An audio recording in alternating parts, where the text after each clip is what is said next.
Hey, Jeff Howard here at Kiteboarding.com.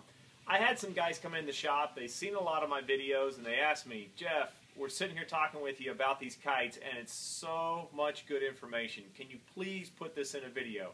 Well, here we go. I'm going to do my best. As you can tell, I had to write down on my piece of paper and kind of give you some points. Now, I'm going to be going pretty quick because we try to limit these videos by 5 to 6 minutes, somewhere in that range. Now, what I want to talk about this time is all-around kite models and what makes a difference. What turns that kite into a great kite for you, the rider, and how to match that kite to you and what you should look for. Now, there's a lot of different kites out there, and I'm going to name these brands. These are some of our brands that we sell and we really like to stand behind, and they work really well. We spend a lot of time on them. Let's just go down. I got Cabrina would be the switchblade. We've got Air Rush is a lithium.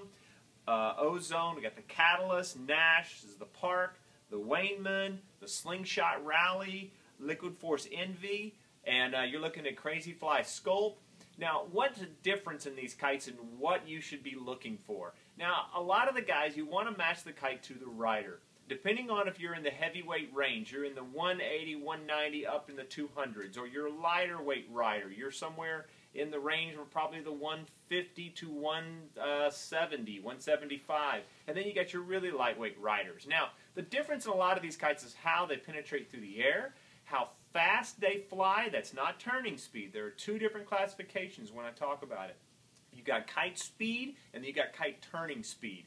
What makes the difference in some of that? Now, when you're learning how to kite, a good all-around average speed turning kite is fantastic. You don't need it to crank really quick to catch a wave as fast as possible. That's why you'll see wave kites turning really quick.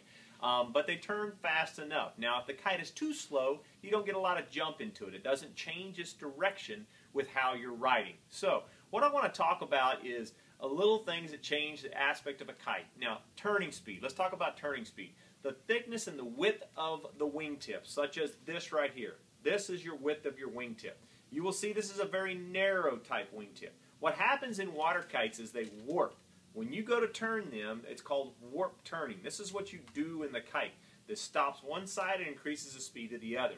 So as you can tell, a wider wingtip is going to increase its turning speed. Is that good? Is that bad? It's not a big deal. If it turns quick enough, if it's delayed, now the delay will come as your kites get bigger. But a kite that has too little delay, it's not much fun. You want them to turn a little quicker. It's like driving a car. If it turns faster, you're going to enjoy it. Now, let's jump into the riding speed. Riding speed is very important. When you're learning the sport of kiteboarding, if you get a small board and a kite that rides slow, you've got a bad mixture there. You want a kite that's got a good, medium, all-around speed and matching the board to your weight. Because if you go too small, then it's not going to be any fun. The board's going to need to ride faster to get your lift. So, when you pick a kite, getting a good all-around, those ones that I have mentioned are all really good riding speed. They're good all-around average. They give you good low-end grunt and everything else. Now, out of those, the Catalyst is one that has a very, very fast riding speed. Its low end is not as great.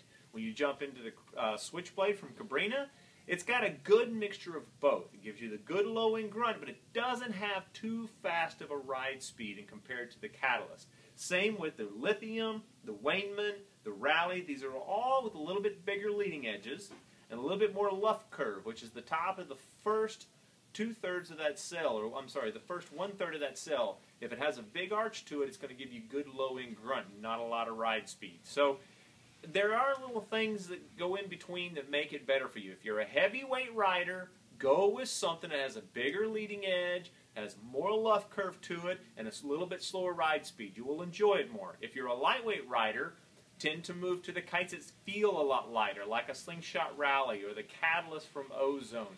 These kites give you a lot faster ride speed, and you will enjoy this flying range of it. So that's a big difference between those two.